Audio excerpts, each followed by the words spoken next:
Bienvenue dans notre rétrospective de l'année 2014, riche en émotions sportives. Nous avons sélectionné un événement ou une personnalité pour chaque mois. Vous vous demandez peut-être pourquoi je porte un maillot de l'équipe d'Italie, sachant que la Squadra Azzurra n'a rien gagné. Il n'y a aucune raison en fait, mais comme mes collègues, vous allez le voir dans quelques secondes, je voulais moi aussi m'amuser pour préparer cette rétro.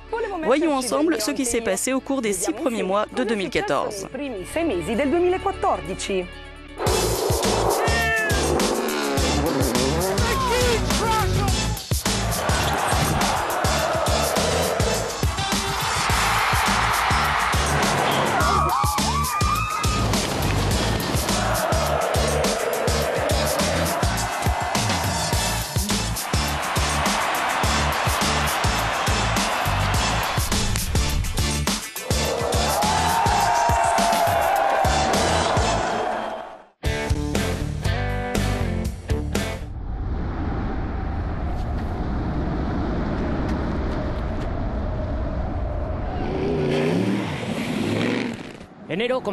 Janvier démarre avec le traditionnel concert donné à Vienne et avec du saut à ski car c'est le mois du froid et de la neige.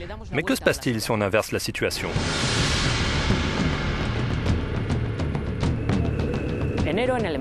Janvier, dans l'hémisphère sud, est le mois des barbecues, de la plage et de la chaleur, mais par-dessus tout d'une course légendaire. Une course dominée par Coma et Roma. Bref, on parle là du Dakar, le rallye par excellence, celui pour lequel se déchaînent les passions.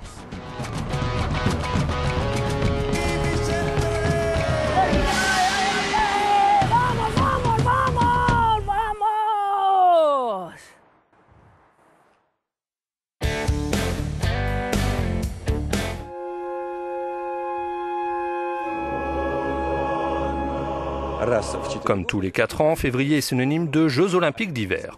Que retenir de ceux qui se sont déroulés à Sotchi ? Certaines personnes se souviennent de la joie d'Ole Einar Bjørndalen, quand d'autres ont en mémoire la détresse d'Aksel Lund-Svindal.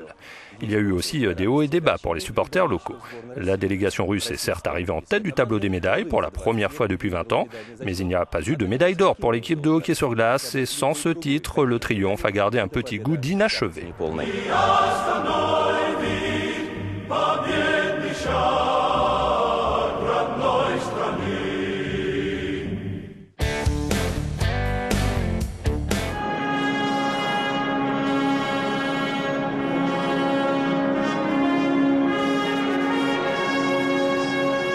Quelques chiffres pour évoquer la QV 2014 du tournoi des 6 nations. 20, comme la 20e victoire de l'Irlande dans la compétition.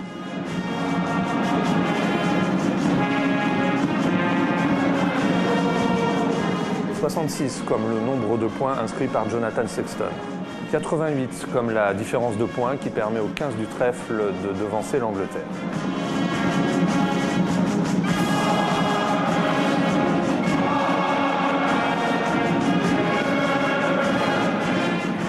141 comme le nombre record de sélection de Brian O'Driscoll. Sa 141e et dernière cape, il l'a honoré le 15 mars lors de la victoire 22-20 au Stade de France.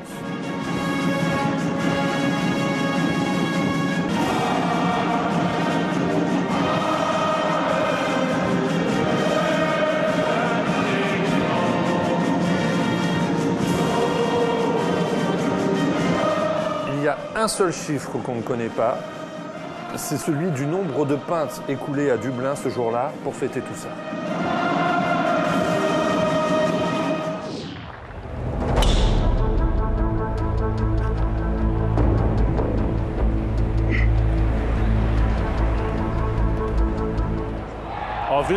En avril 2014, le golfeur américain Bubba Watson a gagné la première levée du Grand Chelem et signé sa 2e victoire en 3 ans au Masters d'Augusta.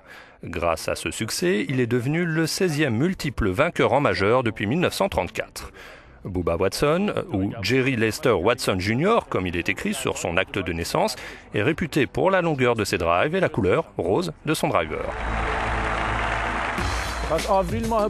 Avril est le mois de Bubba qui a devancé de 3 coups Jonas Blixt et Jordan Spieth. Je voudrais moi aussi me mettre au golf. Tout ce dont j'ai besoin, c'est d'une balle. Nous sommes maintenant en mai, le mois où débutent les beaux jours, où on profite enfin des terrasses. C'est aussi le mois de la finale de la Ligue des Champions. En 2014, les madridistas comme moi ont enfin vu leur équipe s'offrir la décima aux dépens de l'Atlético Madrid, grâce à Sergio Ramos, dont le but à la dernière minute a conduit à la prolongation. Au final, une victoire 4-1 pour Ronaldo et ses coéquipiers.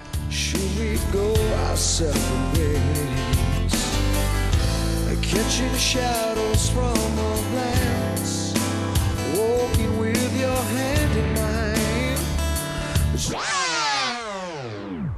Barman, où est le barman? ¿Dónde está el camarero? Le barman, où est le barman? Il est occupé et en plus il est fan de l'Atlético Madrid. Quoi qu'il en soit, l'événement marquant du mois de juin dans le monde du sport a été la 9e victoire de Rafael Nadal à Roland-Garros. En battant celui qui était alors numéro 2 mondial, le Serbe Novak Djokovic, l'Espagnol est devenu le premier joueur de l'histoire à gagner 9 fois le même tournoi sur le circuit ATP.